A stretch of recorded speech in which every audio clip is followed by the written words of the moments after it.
Hello students, BCE के unit 5 में last lecture में हमने पढ़ा था क्लाउड सर्विसेज के बारे में, जिसमें हमने जाना था infrastructure as a service, platform as a service और सॉफ्टवेयर एज अ सर्विस क्या होता है। अब हम यहाँ पर इस वीडियो में पढ़ने वाले हैं cloud deployment model.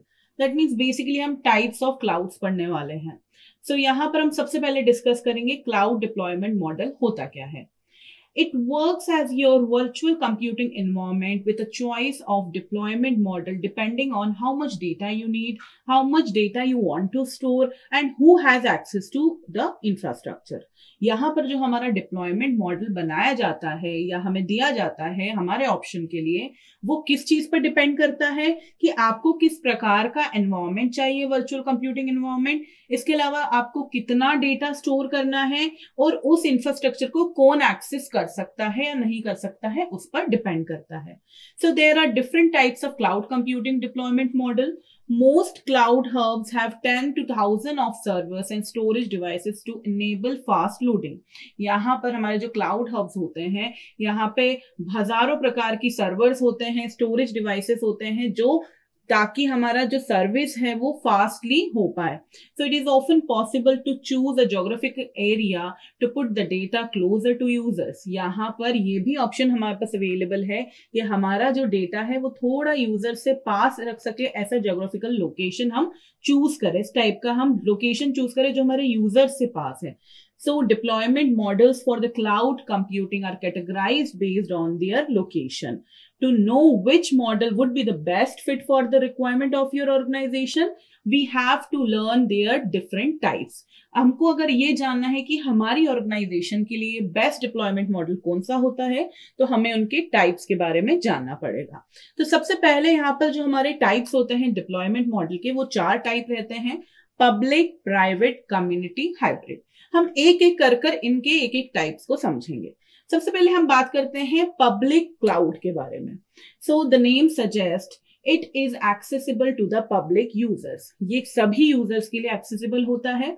Public deployment models in the cloud are perfect for the organization with growing and fluctuating demands.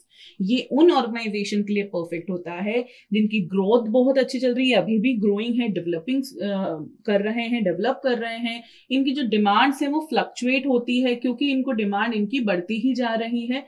It also makes them a great choice for the companies with low cost security.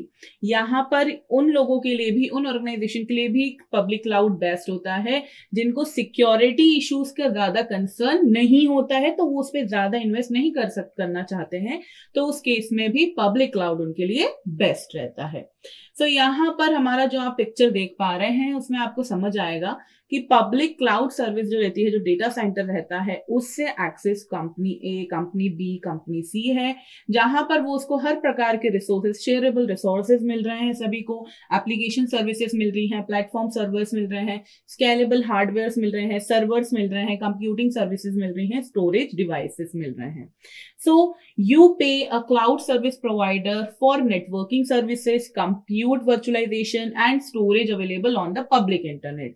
आप यहाँ पर पे कर रहे हैं आपके virtual infrastructure के लिए, आपकी नेटवर्किंग सर्विसेज के लिए, स्टोरेज के लिए आप पे कर रहे हैं पब्लिक इंटरनेट को. यहाँ पर it is also a great delivery model for the teams development and testing environment.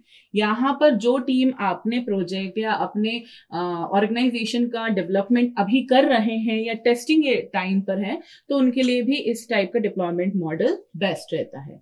सो इसके बेनिफिट्स क्या हो गए? Minimum investment. मिनिमम इन्वेस्टमेंट में हमारा जितना भी हमारे एज पर अवर यूज, हमारा जितनी भी कॉस्ट होती है हम हमारे यूज के अनुसार पे कर सकते हैं. तो इसके कारण जो हमारे छोटे छोटे बिजनेसेस होते हैं या बड़े बिजनेस भी होते हैं, विथ मिनिमम कॉस्ट हम उनका शेयरेबल रिसोर्स के साथ वर्किंग कर पाते हैं. नो हार्डवेयर सेटअप, किसी भी प्रकार का हार्डवेयर सेटअप की हमको जरूरत नहीं पड़ती है. इसके अलावा किसी भी प्रकार के इंफ्रास्ट्रक्चर मैनेजमेंट की भी हमें जरूरत नहीं पड़ती है.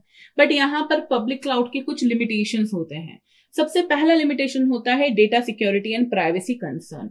यहाँ पर क्योंकि it is accessible for all the public user, इसी कारण ये फुली प्रोटेक्टेड नहीं है साइबर अटैक्स जो हमारे होते हैं, और इस कारण जो हमारा क्लाउड होता है, जो हमारा डेटा होता है क्लाउड पर, वो काफी वर्नेबल होता है। रिलायबिलिटी इश्यूज होते हैं, since the same server network is open to a wide range of users, it can manipulate to the malfunction and manipulation of the data. यहाँ पर क्योंकि हमारा ये जो पब्लिक क्लाउड होता है वो सभी के लिए अवेलेबल होता है, बहुत सारे यूजर्स के लिए अवेलेबल होता है, तो हमारे पास जो भी हमारा डेटा है या हमारी जो सर्विसेज है वो माल फंक्शन हो सकती है। नेक्स्ट यहाँ पर जो लिमिटेशन होता है वो है service license limitation. While there are many resources you can exchange with the tenants, there is a usage gap. यहाँ पर आप जितने भी आपकी सर्विसेज हैं उनकी आप जो टेनेंट्स का मतलब ये होता है कि अगर आप एक्सचेंज कर रहे हैं अपने रिसोर्सेज को, तो उसके केस में यहाँ पर आपकी सिक्योरिटी का जो कंसर्न इशू उठता है वो यहाँ पर एक बहुत बड़ा लिमिटेशन है। तो अभी इस वीडियो में हमने जाना हमारे जो क्लाउड डिप्लॉयमेंट मॉडल होते हैं उसमें से जो हमारा सबसे पहला टाइप होता है पब्लिक क्लाउड के बारे में। नेक्स्ट वीडियो में हम पढ़ेंगे प्राइवेट क्लाउड के बारे में।